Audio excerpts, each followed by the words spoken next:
What's up, guys? Just letting you know, you can now get PDFs of my webcomic Infinite Uppercut on my Gumroad. Chapters 3 and 4 are now updated. The link's in the description. Go check it out. Thanks a bunch, guys.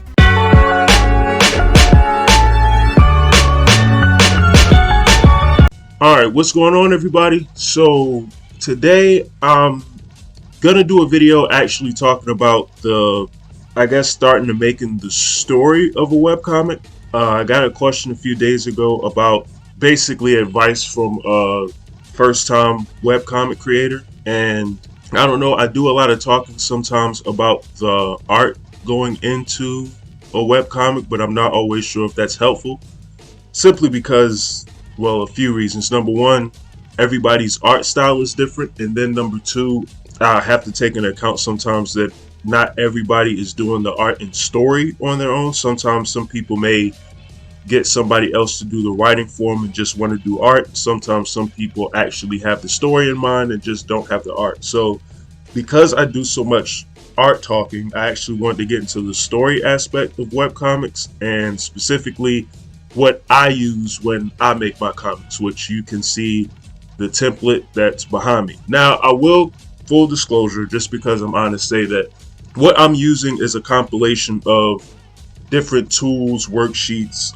things from school, all sorts of things that I've just learned and compiled in like a file that I basically call my story design file. And I always use this as a checklist to see what I'm doing when I start to make a story anytime I begin a new webcomic, which I kind of sort of am right now, or at least I will be very soon. I am and I'm not dabbling right now, so I don't get too far ahead of myself before I finish Infinite Uppercut. But in any event, this is what I'm using.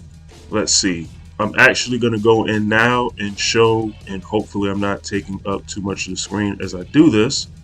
At least I hope not. I hope you all can see everything. Basically, what this is in my checklist is, obviously, if you're going to write a story, you need to know what it is you're going to be doing ahead of time. So, matter of fact, just to make sure you guys can read this, because this is very small, I'm actually going to increase the font size. No, Alan, this is not how you use Microsoft Word. I'm going to increase the font size of everything so that stuff is well visible. So, to start off with, when I begin my stories, I sort of already have an idea of what I want the story to be in my mind, but I also want to keep my mind as uncluttered as humanly possible. So this is just me, by the way, full disclosure, this is just a blueprint for anybody that may need help. Or if you just want some ideas or want, like, I don't know, maybe something that I may say in this video may trigger somebody's brain and give them an idea. But this is just my approach. So I start off by writing a general synopsis. Sometimes it may be just a simple sentence. Sometimes it may be just a paragraph, but it's vague. I sort of tell my story without revealing any characters or really significant events. So basically, if I was to describe Dragon Ball Z, if I was going to create Dragon Ball Z and use that as an example, of course, with me, it has to be a Toriyama example, right? But if I was going to describe Dragon Ball Z, it would be a group of fighters gathers 7 Dragon Balls that together summons an eternal dragon that will grant any wish that they desire so that they can help to fight off evil from the earth. Or fighters fight humans, cyborgs, and alien creatures alike to help protect the earth from devastation, while also summoning 7 magical Dragon Balls that can grant any wish. Like, these, in no way, shape, or form is that really explaining Dragon Ball Z at all, but it is the general basis for the story that the vast majority of all of Dragon Ball Z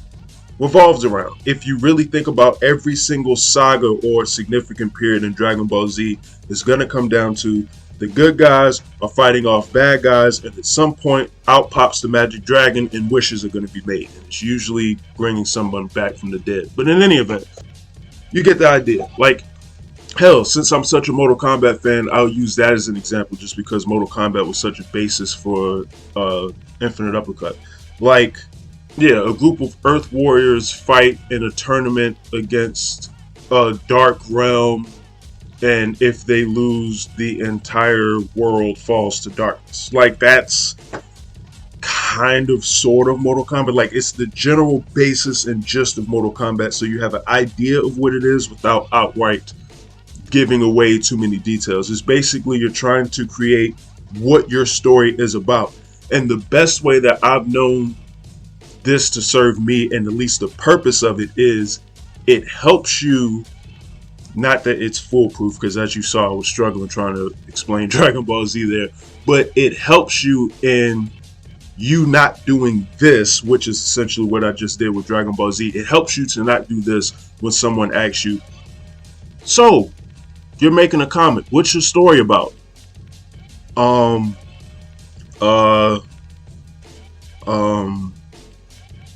Well, it's kind of like, you don't want to be doing that. Like, if somebody asks you, hey, what's your story about, you need to be able to explain it. Like, if I was going to vaguely explain Infinite Uppercut, it's basically God gets bored, so he makes two distant planes or planets fight against each other in a tournament for his amusement. That's literally it. That's Infinite Uppercut in a nutshell. Does that truly explain the entire story and what's going on in detail? Absolutely not. But I can give that out as a summary, and you can just go on from there. So you want to be able to have the general basis of your story so you can explain what it is and what's happening. Now from there, scroll, we have the world. Now here, like with anything else that's in this entire thing that I'm going to be breaking down, these don't have to be set in stone, and you don't have to do all of these this way. I'm just explaining that for full disclosure, so you don't think, oh, I have. If you're just starting out, I don't want to overwhelm you and have you think, oh, I have to do these things. If you don't want to create a basis for your story to make it simple, or you don't want to go in detail with the things in your world, you don't have to do everything I'm saying. Like I said, this is just the guide, and this is what I do. So after getting the stop hitting the camera, Al. After getting the story, I guess, simplified in my mind, I break down the actual where of the story. And by the where, I mean the world, the planet that it may be on, if it's even on a planet, if it's in space, what are the objects that exist, what, if necessary, what does the technology in the world look like, what are the objects is there, what are the real key locations. Now note, if you're doing just like a everyday sort of, I don't know, just like a comedy sort of people going through their lives, slice of life type thing, you don't need to know what planet it's on and what do the cars look like in the world and stuff. That's unnecessary. Obviously, if it's resembling the real world, you can just explain that it's like today's day and time. It's 2021 and it takes place in a coffee shop. Like, that's simple enough. You only need to know one location, the coffee shop, and you know what the time frame and everything of the world is. If you're going for something a little more abstract, which I always do for some reason, you're going to want to know what stuff looks like in the world. You're going to want to know what that world is, how it looks. You need to get a feel for what kind of world it is. You need to be able to explain that so that, I don't know, it helps with developing a style. It helps you in terms of putting your story together, know the actual world that your characters are inhabiting. I sort of had that problem with Shadow Assassins where I didn't really go in detail with that enough for as abstract as a world as I created. So yeah, if it's very fantasy and very out there, you kind of want to have like locations and what those locations are like and sort of have a breakdown of that is just decent for your mind to know what's going on. God forbid, if you're having another artist do the artwork for your story, you need to sort of have a pretty detailed idea of what some of this stuff is. But I've never dealt with an outside artist. I've always done the art myself, so I can't help you in that department. But breaking down where your stuff is, what your world looks like, and what's in it is very important. Like, you kind of need to have an idea of where your characters are going to be. It shouldn't be a void, and it also shouldn't be like, hey, it's just a guy in a mom and pop store, but they're on a crater or an asteroid in outer space or something. Unless your story takes place in a civilization on an asteroid in space somewhere. That's the type of stuff that you need to be figuring out. So next, the characters. This is going to be a little trickier. So at least when I start explaining what I do, because I'm extra with certain stuff, and then in other respects, I don't know. I like to have some type of structure that allows me to leave things open-ended. Because the big thing with my characters and sort of character development type things is I need to have a feel in my mind for who the characters are. Because I don't know why I have a good ability, at least I think so, I don't want to toot my own horn, but I feel like I have a good ability to put myself in the shoes of my character and sort of write from the perspective of them as to what they would do in certain situations. And that's kind of what you want to do in your story, because I personally can't just sit down and just start typing out a story freehand from beginning to end. That story is going to be all over the place, and 9 times out of 10, it's not really going to have a purpose or be cohesive. At the same time, if I plan out every nook and cranny and every little detail of the story, it also tends to be bad. It just seems lifeless and kind of boring. So what works for me is, and this is why this character development part is so important, I personally, and the potato cam is back, I personally like to break down the characters that are in my world and get as many details about them as I can to give me just a sense of who they are and any significant sort of events from their life or background that I may need to know. I sort of take all of these details as much as I can so that when I write the story, I can pretty much just take the characters that I've created and that I know and put them in the world, in these situations, and sort of have the story write itself over time. Like, it doesn't take, I don't know, it doesn't take a whole lot of guesswork or anything like that for me to do. I can just sort of freely let the story play out because I know who the characters are, so I can just let everything breathe and let the characters just exist, instead of trying to forcibly take characters and make this character do this even though it doesn't match their personality whatsoever. That's something you want to avoid. So, getting back to this, what I usually do with the character development part of the story is I get any fine details of the characters that I may need, a bit of backstory for the characters, any type of information from their past that I would really need to know. And I start, especially if I'm doing like an action comic or any type of story along those lines, I start with my good guys first and my protagonists, basically my main characters, and I get the important events and things with them out of the way first, and then I finish with all of my antagonists. And what I use is a character development sheet, which I can't tell you where I got this from. God, I've had this since 2010 or 11, and I didn't really start using because I didn't start making webcomics till like 2013, so I've had this for quite a while. But I've always been writing stories and stuff, but I can't tell you where I got this from. But if you do a Google search, I'm sure you can find a million of these sort of character development worksheets. This is just one that I use, and it'll give you a general idea of the stuff that I like to give myself when creating a character. So going back to where the story's taking place at, I sort of have a time period. Now, time periods can work in a multitude of ways as well. Not just explaining like where your story's taking place and what kind of world it's in. Time period could just be Let's say your story takes place in outer space. Like, let's use Star Wars for example. Star Wars, starting with episode 4, which is essentially the first Star Wars movie, it's starting at episode 4, which means there's an episode 3, 2, and 1 that precedes it, which means there are whole periods of time that comes before that first Star Wars movie.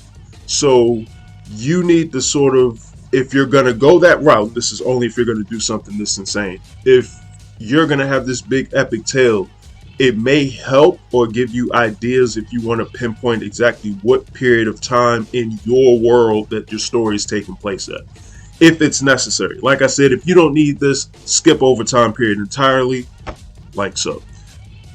And I did that, shook the whole camera, never mind. But title of the story is just in the list that you should know what your title is gonna be, and if not, I'm sure you will figure it out at some point. I would hope so.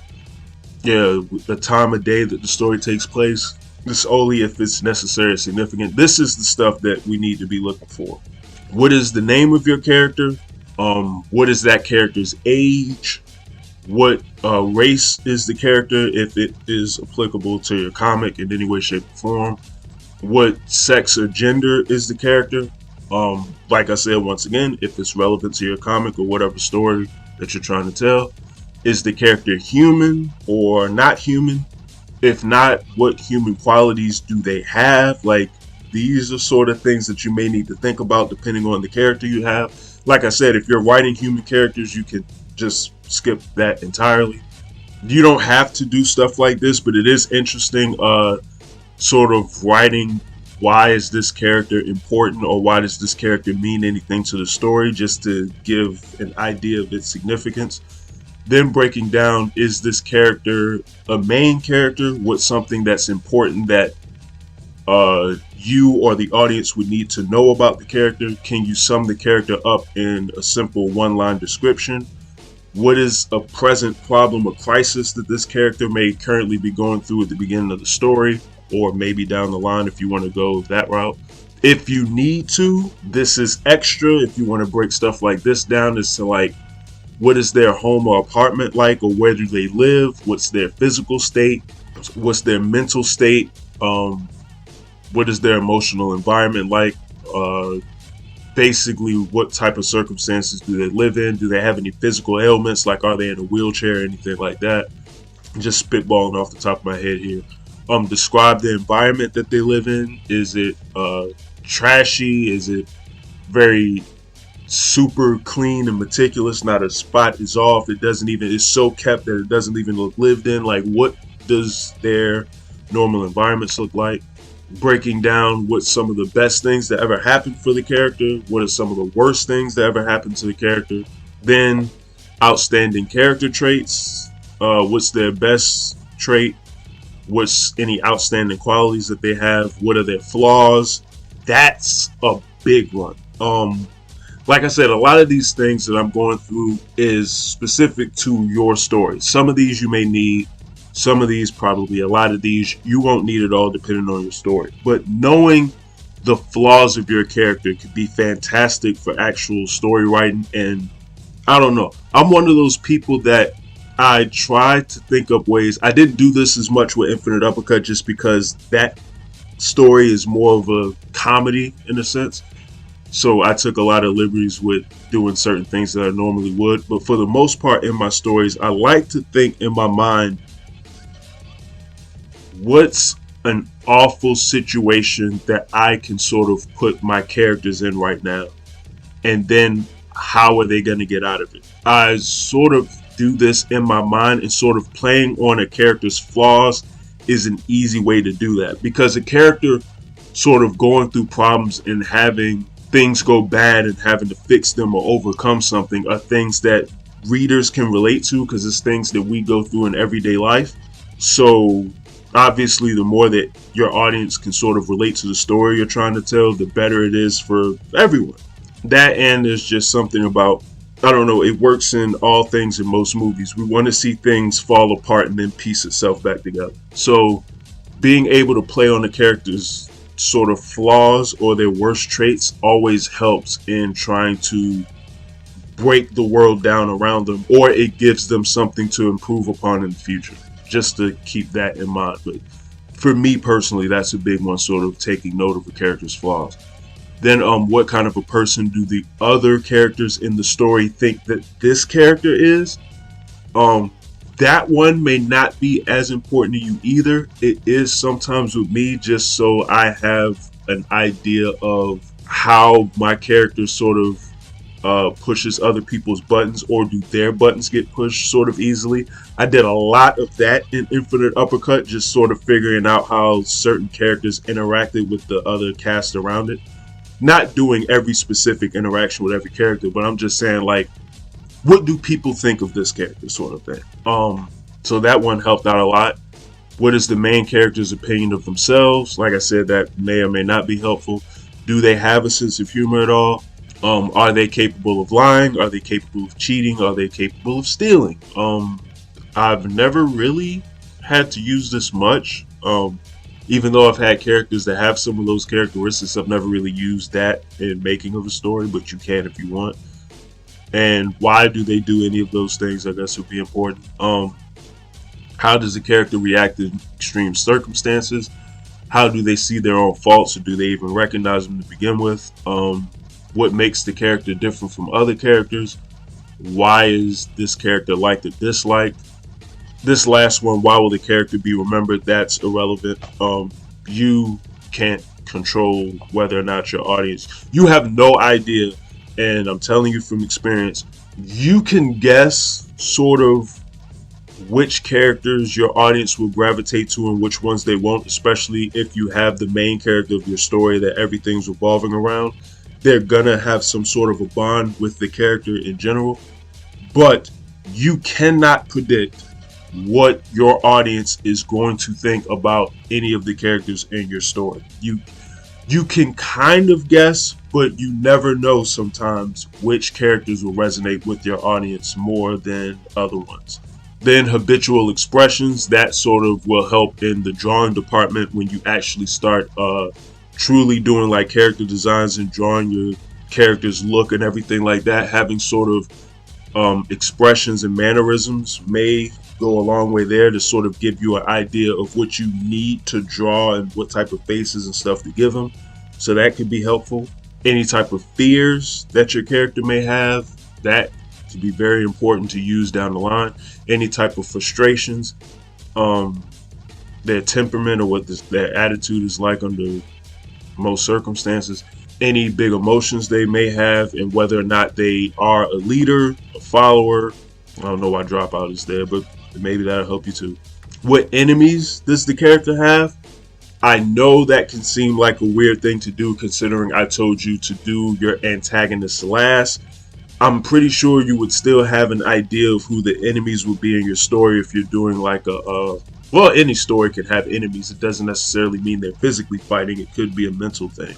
But having an idea of what your protagonists are like could help you later on when you do your antagonist at the end, sort of make a counterbalance to that. So that can help out a lot, especially knowing like breaking down characteristics of the enemy that would probably help you figure out, just adding layers to sort of be able to deal with this character or know what this character is like based upon how he would or she would interact with their worst enemy, and the enemy's significant contributions to their current situation. Down here is sort of things about the physical appearance that may or may not be important. I'm not going to go through all of these. If there's anything in the character in terms of how they look that you know for a fact this has to be a part of the character, especially if you're making the story where someone else is going to do the art, you may want to break some of this stuff down. This could be helpful, like height, weight, appearance, hair color, eye color, jawline, etc., etc. I like how I said I wasn't going to break that down, and then I did. But those sort of things just come in handy. And like I said, I break these down for as many characters as I possibly can, sometimes all of them, like I did with Infinite Uppercut. Okay, Now, after breaking down all of the sort of character development stuff, I go into why are the two sides in your story if you are telling a story where there's good versus evil, bad guy, good guy type stuff. Like I said, this is very specific to a kind of story here. But if you have two sides opposing, sort of explaining why those characters are opposing in the first place or why they're two sides conflicting with each other, there's a nice thing to sort of jot down and keep in mind. And then from there, what I do is I tell the basic story, and especially for me, it's very basic because I like to sort of leave things up to my imagination when doing the script. So I like to have a basis of what's going to take place, and then when I do the script, just sort of fill things in as I go along to hit the points that I need to hit. This also allows me to experiment with like dialogue and stuff like that along the way. So here I just sort of tell the basic premise of the story, or not the basic premise, we already did that in the beginning. I tell the basic story without too many specific details. And good rule of thought when plotting out any story, obviously, is to tell it from the perspective of the three arc structure, which is the beginning, the middle, and the end. However, to take that a step further and sort of break that down into pieces, you could use the 8 arc structure if you want to be super extra like I am a lot of the times. And instead of just going, okay, beginning, middle, and end, you can go the stillness, and the trigger, and then the mission and the goal, which can be classified as the beginning, which I'll put in blue.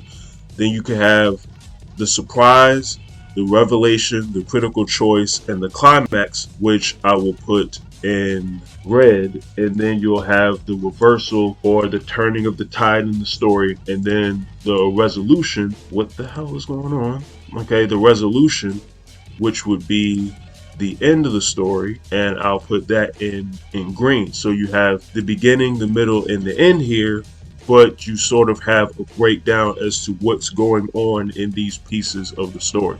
And if you want, I guess in theory, you could put the mission / the goal of the story in with the middle point. A good rule of thumb that I've sort of given as I've been given as a piece of advice when writing my story out is however long the beginning of your story is, however long it takes the story to really get going and get moving from the beginning portion of what's going on, your ending needs to be about the same length of time.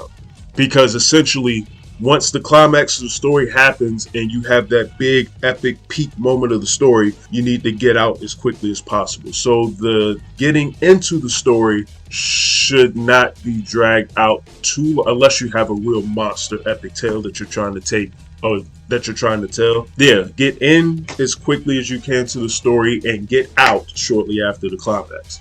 And I don't mean get out like once the climax happens, just immediately end the story, but like start to wind things down as soon as the climax of the story happens. So this is about it. After I sort of break down basic story of what I'm telling, it's around this point that I sort of have my character design ideas down packed. I start working on those, start getting any type of art assets and stuff that I need to get together at this point. Yeah, I start working on my script and start plotting my script out.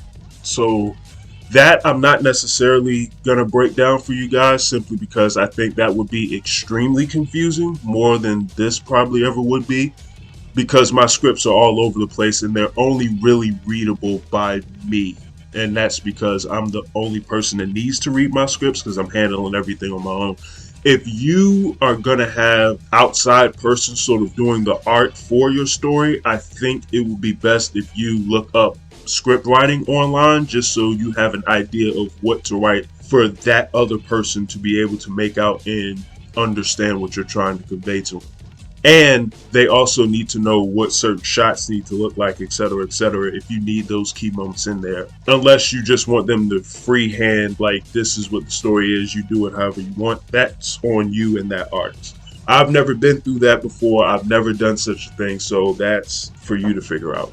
But in any event, yeah, this is just a story design breakdown of how I generate my stories personally. I hope in all of this that I talked about, there is some I guess, gem of wisdom or inspiration or something that you guys can take from it. I hope there is, at least. And if there's anything that, if you do your characters differently or you do your story differently or have different things that you keep in mind when you make your stories, let me know in the comments below, because I mean, you could always have some information that'll help me out when I make my stories. You never know, considering I'm about to be doing a new story very, very soon. I'm gonna have to start plotting out a sort of script soon enough. Any bit of information as to stuff that you keep in mind differently, that would be much appreciated if I can take something from it. So this is a whole big learning experience on YouTube.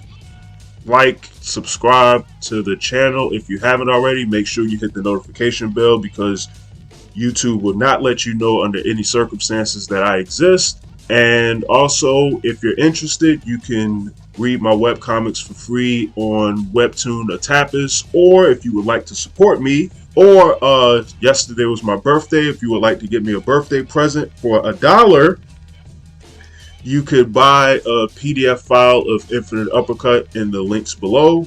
They're on Gumroad. I have chapters 1 and 2 in a bundle for $2, and I have the other chapters for just a single dollar. This PDF format should be easy to read on your phone. You all have a good one, and I'm out.